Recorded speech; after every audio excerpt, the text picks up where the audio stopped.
क्या आपको याद है, पिछले साल या करीब 1.5 साल पहले हमने सूडान गृह युद्ध के बारे में बात की थी।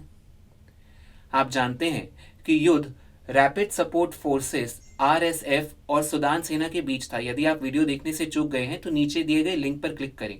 आप जानते हैं कि भारतीय सेना और भारतीय नौसेना की मदद से लगभग 3,000 भारतीयों को निकाला गया था।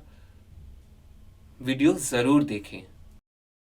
लेकिन अब हम बात करेंगे एक चौंकाने वाले, भयानक और घिनौने अपडेट के बारे में। आरएसएफ के जवान स्थानीय महिलाओं से खाने के बदले में पैसे ले रहे हैं? नहीं। सोने के आभूषण? नहीं। तो क्या? यौन, चौंका देने वाला। वे खाने के बदले सेक्स की मांग कर रहे हैं और अगर महिलाएं मना करती हैं तो उन्हें वे खाना नहीं देते।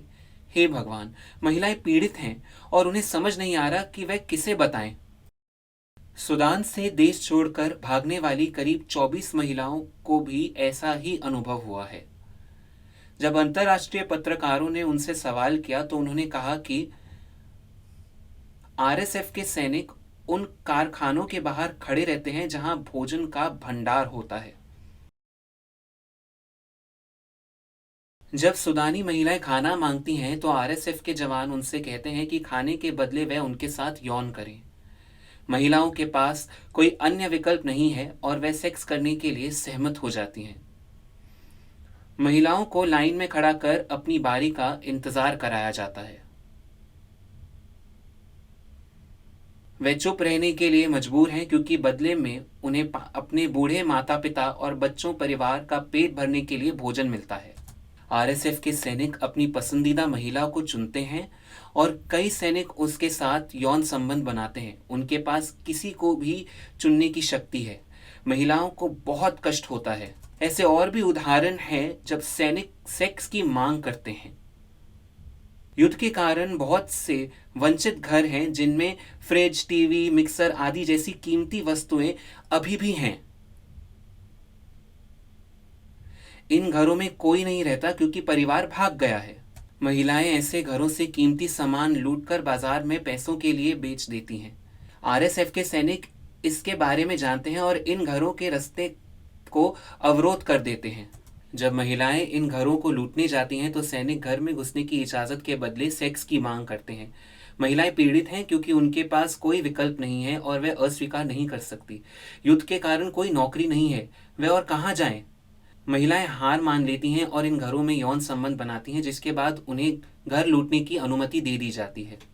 कुछ महिलाओं ने खुलासा किया कि लाइन में इंतजार करते समय उन्होंने घर के अंदर महिला की यौन उत्पीड़न की दर्दनाक चीखें सुनी हैं। घर के अंदर क्या होता है इसका ठीक ठीक पता नहीं है, लेकिन ये बहुत खतरनाक होता है और इन्हें काफी तकलीफ होती है। सैनिक महिलाओं पर जानवरों की तरह अत्याचार करते हैं और बाहर इंतजार कर रही महिलाएं अंदर से चीखें सुनकर घबरा जाती हैं। एक अन्य महिला ने खुलासा किया कि एक बार जब उसने सैनिकों के साथ यौन संबंध बनाने से इनकार कर दिया तो उन्होंने उसे शारीरिक रूप से प्रताड़ित किया। बाहर इंतजार कर रहे अन्य लोग उसकी चीख सुन सकते थे और उन्होंने उसके पैर भी जला दिए। महिला दर्द से चिल्लाने लगी। ये एक महिला का अनुभव था। घिनौना। जवानों में इंसानियत नहीं बची है। अगर महिलाएं सेक्स के लिए राजी नहीं होंगी तो उन्हें घर लूटने की इजाजत नहीं होगी। वे अपने परिवार का भरण पोषण कैसे करेंगी? ऐसे भी परिवार हैं जहां पति की मौत हो चुकी है और सिर्फ पत्नी और बच्चे ही जीवित हैं। असहाय महिलाओं को अपने बूढ़े और बीमार माता पिता का पेट भरने के लिए सैनिकों के यौन संबंध बनाने की मांग के आगे झुकना ही पड़ता है। आरएसएफ के जवान उनके साथ सेक्स करते हैं और बदले में उन्हें खाना देते हैं। ये एक आदान प्रदान है। ये भयानक और घृणित है। ये युद्ध पिछले साल 15 अप्रैल 2023 को शुरू हुआ था और तब से जारी है। लगभग 1.5 लाख सूडानी मारे गए हैं और 1 करोड़ से अधिक विस्थापित हुए हैं।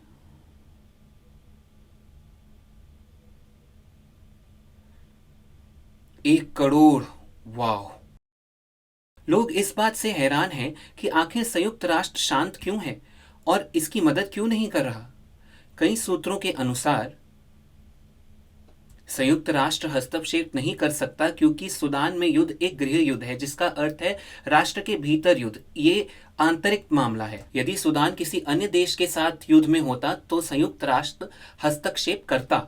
उदाहरण के लिए यदि भारत और पाकिस्तान के बीच युद्ध होता तो संयुक्त राष्ट्र इसमें शामिल होता। इसी प्रकार संयुक्त राष्ट्र रूस यूक्रेन युद्ध में शामिल हो गया, लेकिन वह किसी देश के आंतरिक गृह युद्ध में शामिल नहीं हो सकता। यदि किसी प्रधानमंत्री की मृत्यु के बाद भारत में अशांति और दंगे होते हैं तो संयुक्त राष्ट्र को इसमें कुछ कहने का अधिकार नहीं है और देश को खुद ही ये स्थिति संभालनी होगी। आशा है कि सूडान में समस्या जल्दी ही हल हो जाए क्योंकि महिलाओं के लिए स्थिति भयानक है और वे पीड़ित हैं। हम सभी बिना किसी समस्या के खुशहाल आरामदायक जीवन जी रहे हैं, कार चलाकर और स्थानों पर जा रहे हैं। सूडान के लोग कष्ट झेल रहे हैं और कठिन जीवन जी रहे हैं। उम्मीद है कि मसला जल्द ही सुलझ जाए।